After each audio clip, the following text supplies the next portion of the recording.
continuamos, Néstor. A ver qué sigue la Bueno, historia con Rivera y Lavalleja.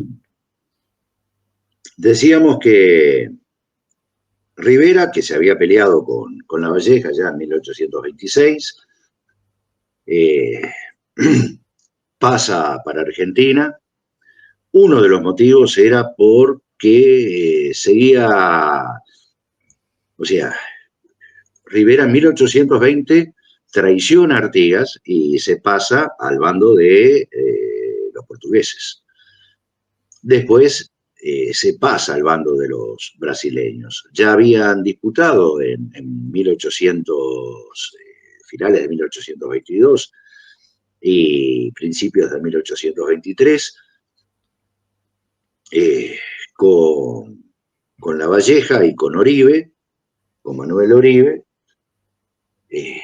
quienes, Oribe y Lavalleja, habían negociado con los portugueses que querían seguir siendo portugueses en Brasil y no habían apoyado el grito de Ipiranga del emperador Pedro I, y Rivera se pasa con los brasileros, con Lecor. Lamentablemente los portugueses, que estaban fundamentalmente marinos, estaban en el puerto de Montevideo, en determinado momento entienden que ya no tienen nada que hacer en América y levantan las velas y se vuelven para Portugal, dejando huérfanos a Lavalleja y Oribe en ese acuerdo que habían hecho de devolver determinadas libertades para lo que era la provincia oriental. Por lo tanto, se tienen que exiliar ambos en Buenos Aires. Y Rivera sigue hasta que en 1825, enterado y ordenado desde Montevideo de capturar a aquellos que querían hacer la insurrección de la campaña oriental, liderados por Juan Antonio Lavalleja, desde la playa de La Graciada en adelante, es tomado prisionero. Lavalleja le dice claramente, a orillas del arroyo Monzón, en lo que hoy es el departamento de Soriano, al norte de Cardona, le dice, bueno, tenés hasta medianoche para decidir qué vas a hacer. O seguís con los brasileros o te unís con nosotros. Si te unís con nosotros, bienvenido. Si seguís con los brasileros, sos fusilado. Por supuesto que Rivera hizo lo mejor que sabía hacer, que era cambiarse de bando, y en menos de 2 horas comunicó esa decisión de pasarse a los orientales. Pero eso fue en 1825, en 1826 empezaron las desavenencias con Lavalleja, fundamentalmente porque Rivera seguía muy en contacto con los brasileros. Y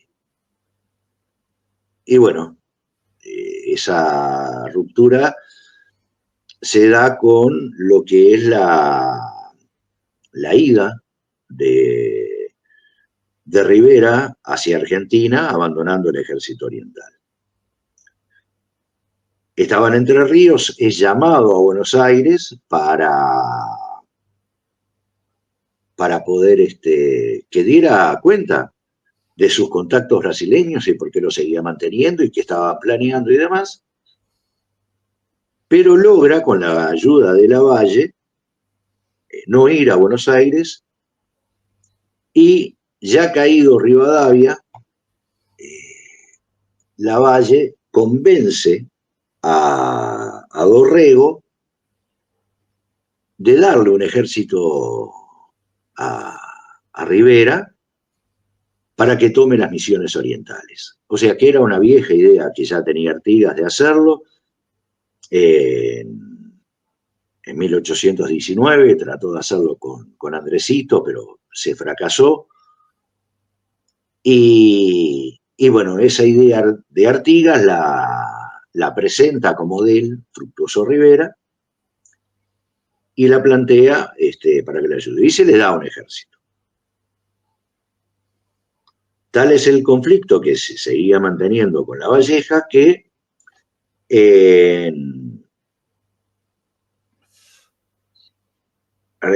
Rivera cruza de Entre Ríos con ese ejército argentino a la banda oriental para reclutar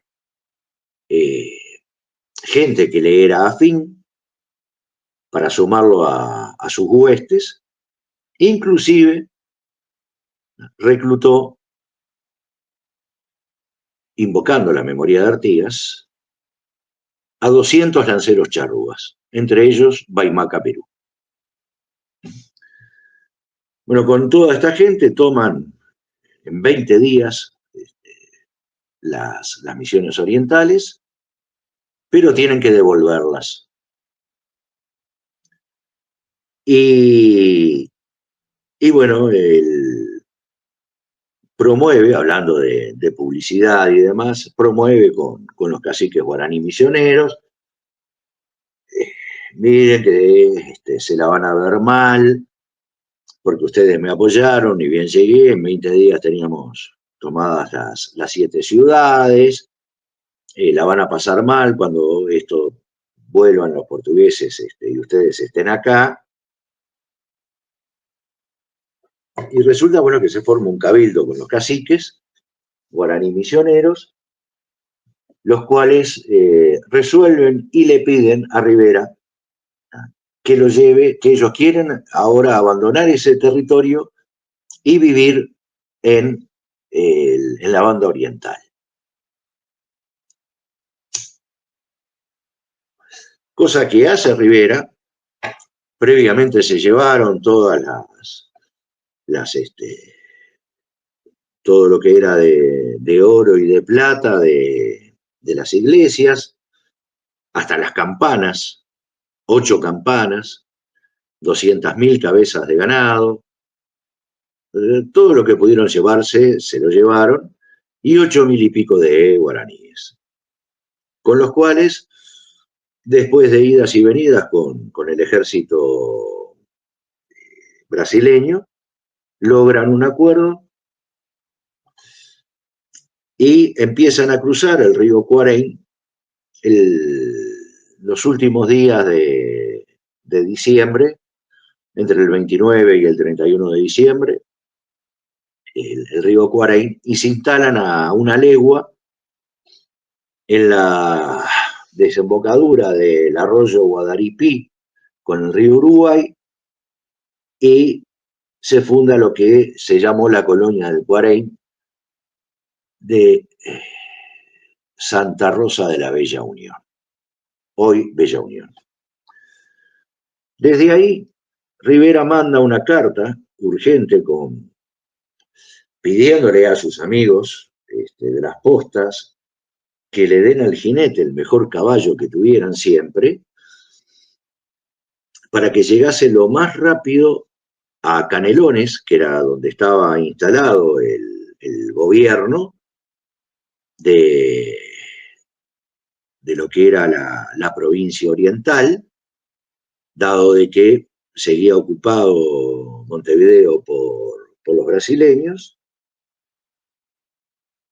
con el aviso personal y urgente a Lavalleja de que en Cerro Largo Leonardo Olivera estaba levantando una insurrección para el gobierno, o contra el gobierno, insurrección.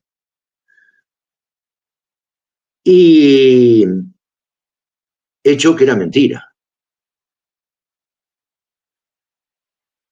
Y ahí, en esa misma misiva, Rivera le pide a Lavalleja ser reincorporado al ejército oriental. Cosa que después de varias discusiones, lo aceptan, y Lavalleja le pide que venga con 600 hombres solamente y que se instale en la localidad de Cerrillos, ahí en el departamento de Canelones. Se comunicó Lavalleja con Leonardo Olivera, le dijo que no tenía nada que ver, que él había sentido, sí, y había avisado de que podía haber una insurrección, y que pero que él no tenía nada que ver con eso. Bueno, con esto Rivera logra acercarse al gobierno y se ha reincorporado.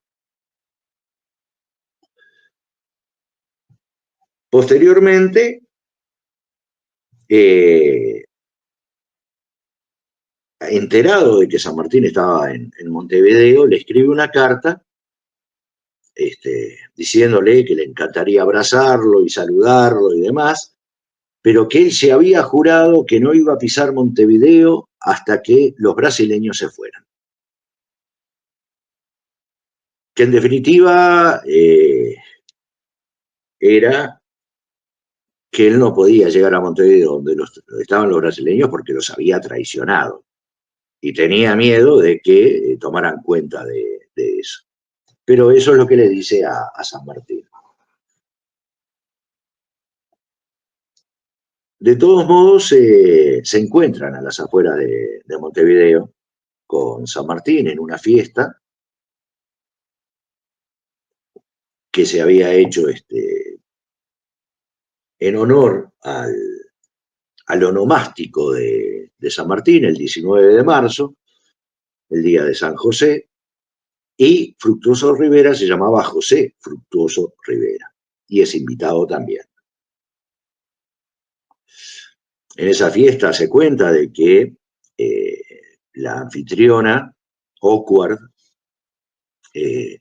le había mandado hacer 2 coronas para ponerle a los 2 homenajeados en ese día, ¿no? A José de San Martín y a José Fructuoso Rivera.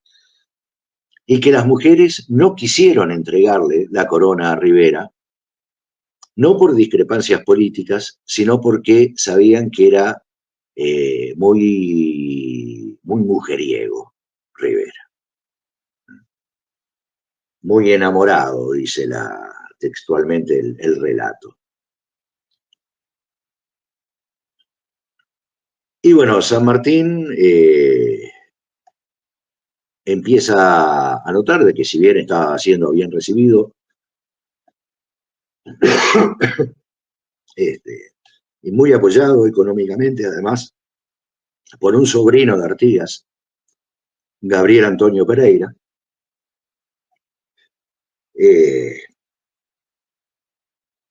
que las cosas no estaban bien para él.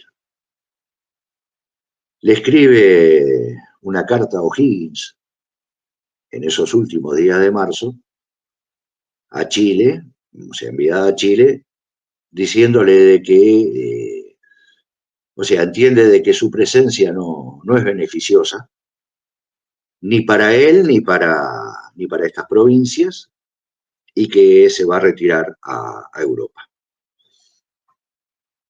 Lavalle manda 2 emisarios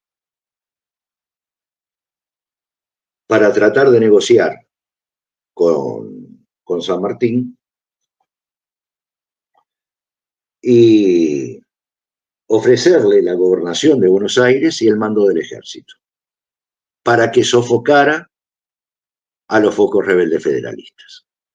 San Martín vuelve a repetir lo mismo que le había dicho a Pueyrredón, de que él no iba a levantar en guerras civiles su espada contra los hermanos, y eso catapulta la ida de Montevideo hacia Europa de José de San Martín, que lo tiene que hacer además con ayuda de un militar que estuvo a su mando, un militar oriental que estuvo a su mando en Chile y en Perú, que había sido nombrado por Rondó Rondó fue nombrado gobernador provisorio de la provincia de Montevideo, como se llamó en esa época, después de que deja de ser Cisplatina y antes de ser llamada Estado Oriental, para neutralizar las disputas entre Rivera y Lavalleja. Y Rondó había nombrado como ministro de Guerra a este lugarteniente de San Martín, en aquellas epopeyas chilenas y peruanas, Eugenio Garzón. A través de Eugenio Garzón consigue prácticamente en 2 días los pasaportes para José de San Martín y su criado Eusebio, para poder salir con papeles legales desde Montevideo. Ya a nombre de José de San Martín, no de José Matorras, como llegó al Río de la Plata. Y fue auxiliado por el gobierno económicamente. Se le dieron los pasajes y a través de Gabriel Pereira y otra gente más también se le dio dinero para poder regresar a Europa y reencontrarse con su hija Mercedes. Y bueno, fue en ese abril de 1829 que San Martín ve por última vez las costas del Río de la Plata. Y si bien tenía pretensiones de volver, las condiciones nunca se dieron para que él pudiera volver a su tierra natal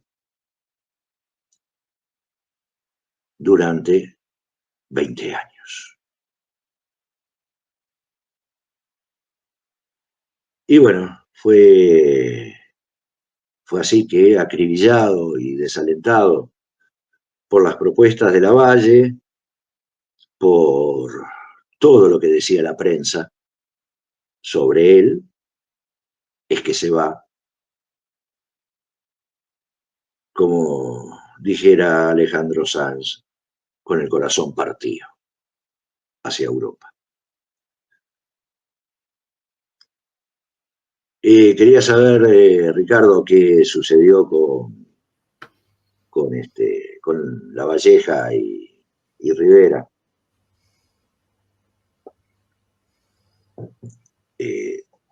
Ya Rivera, cerca de Montevideo, empieza a maquinar todo,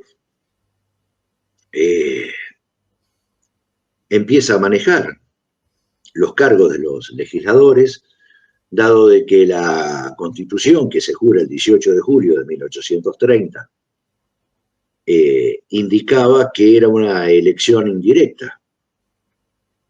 O sea, se elegían legisladores y esos legisladores eran los que elegían al presidente. Y Rivera empieza a manejar todo para que fueran legisladores afines a él. O sea, él y la gran cofradía que tenían de abrasilerados. Caso de Lucas Oves, de Herrera, etc., ¿no? Y bueno, ahí se empiezan a manejar los hilos para que fuera presidente. Lavalleja se opone a eso y trata de reducirlo. O sea, entendamos que Lavalleja en definitiva era militar, no era político. Era una persona de ir a pelear siempre, pero políticamente era tosco. Rivera era muy hábil, muy ladino. Y en eso le llevaba una ventaja. Entonces, cuando Lavalleja empieza a apretar a Rivera, Rivera empieza a llamar a todos sus allegados que lo habían seguido siempre en las campañas militares, hacia Montevideo, inclusive pide a Bella Unión que venga un batallón de guaraníes misioneros, de los que estaban instalados en Bella Unión hacía pocos meses, que bajen a Montevideo, ofreciéndoles una paga de sueldo, evidentemente.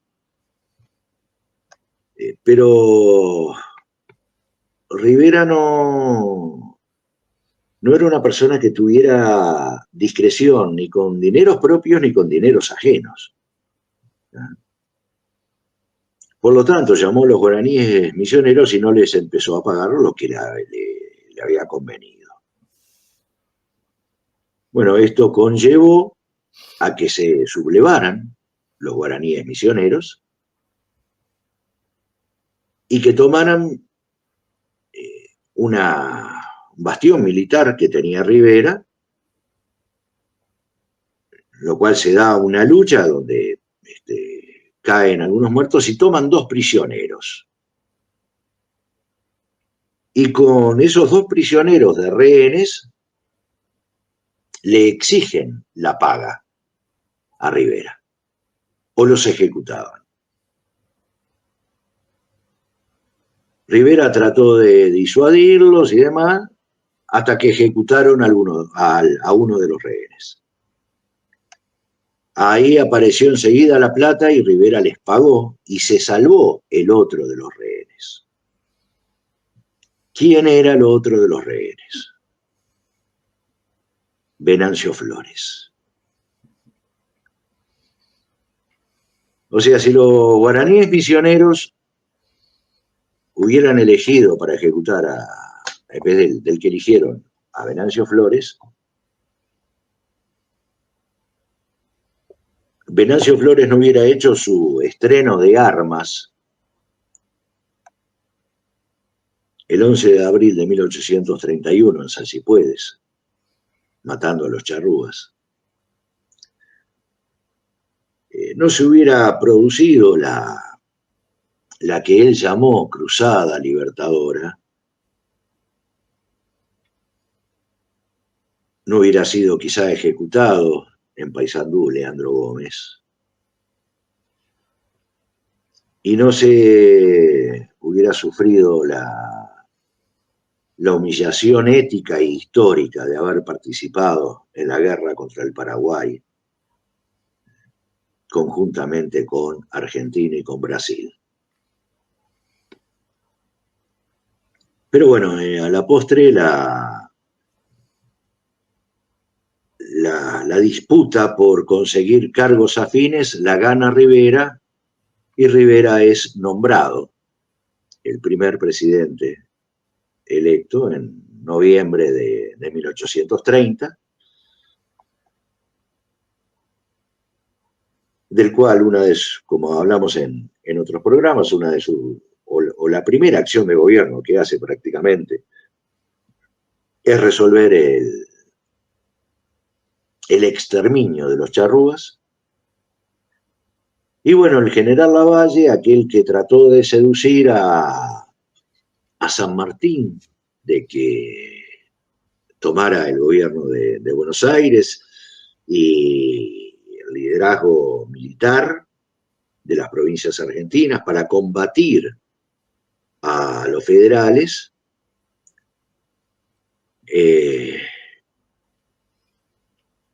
finales de 1830, principios de 1831, él, desde Entre Ríos, se alza contra el gobierno de Buenos Aires, es derrotado y cruza el río Uruguay y se instala con su ejército en el recién nacido estado oriental del Uruguay, bajo la protección del presidente Fructuoso Rivera, y es ahí que Lavalle también participa en lo que fue la matanza de Salsipuedes contra el pueblo nación charrúa el 11 de abril de 1831. Y bueno, 2 minutos antes de que termine, o 1 minuto y medio, te dejo la palabra a vos, Ricardo. No, seguimos un poquito más, no hay problema. No, impresionante. Su narrativa tiene un toque cinematográfico. Y te explico por qué. Porque vas de un momento, de un año concreto, te vas unos años más adelante para dar una explicación y después volvés hacia atrás y reanudás tal como sigue la historia y vas y venís en el tiempo sin provocar, vamos a decir, falta de entendimiento. Pero no sé si te has dado cuenta que vas y venís en el tiempo para ir planteando las situaciones diferentes, que tiene un tinte cinematográfico realmente. Vos sabés que esto lo digo no por jactancia, sino porque me agradó, porque a veces uno hace las cosas y vos que has estado también en comunicación y demás, a veces cuando no tenés retorno, no sabés cómo estás llegando. ¿Tá? Te falta el público. ¿Eh? Te falta el público. Claro. Ahora, lo mismo sucede también cuando muchas veces tenés público. Y a mí me sucedía también cuando estaba dando clases. Entonces, sucedió un día en una entrega de notas, la directora pedía de que a 2, 3 profesores acompañásemos esa entrega de notas. Y bueno, creo que fue a mediados de año, por ahí, que me pidió a mí, la directora, que acompañase en la entrega de notas. Y bueno, terminó todo, que esto y lo otro, yo dejé hablar a la directora, y cuando se termina, que ya se estaban despidiendo, yéndose los padres, viene un matrimonio y se me acerca, ¿no? Y yo, ¿usted es el profesor de historia? Digo, sí. Nosotros somos los padres de fulano de tal. Y que era un muy buen alumno. Y se los dije, le digo, sí, le digo, la verdad, conmigo un muy buen alumno y por lo que he visto en las reuniones de profesores, también se destacan todas las materias, ¿no? Me dice, no, me dice, yo quería conocerlo, me dice el padre, saludarlo y hacerle el siguiente comentario. Dice, porque cuando mi hijo habla de las clases de historia y habla de usted, dice que él cierra los ojos y es como que estuviera viendo una película. Y bueno, esto coincide, ¿no?, con tu comentario y te lo agradezco. No, es así y entusiasma, porque cuando hay una oratoria que no contagia el entusiasmo, es un embole, vamos a decir la verdad. ¿Tá? La única manera es que te atrape y creo que esa forma de ir planteando hacia adelante, hacia atrás, también te provoca preguntas que después vienen, que después vos las contestás. ¿Entendés? Y eso es lo que está bueno, sinceramente. Bueno, no es Me nuevo alegro que sea. No es nuevo que sabés que me encanta tu estilo de plantear la historia, porque muchos pueden relatar la historia y tienen el conocimiento para hacerlo, pero la capacidad de transmitir y provocar entusiasmo, no, eso no se vende en latitas ni en paquetes. Así que de vez en cuando viene bien, más allá que sabés que es así, hacer ese reconocimiento que realmente lo mereces. ¿Ah? Y yo te lo agradezco mucho, o sea, me deja el comentario evidentemente tranquilo y contento, ¿no? Porque en definitiva el interés que tengo es poder llegar a la gente con lo que me apasiona, que es la historia, y lo que he venido aprendiendo y estudiando durante muchísimos años, desde niño en sí. Y bueno, el saber de que esta transmisión pueda estar llegando de una forma amigable a la gente, me deja tranquilo. Bueno, mejor así, Néstor.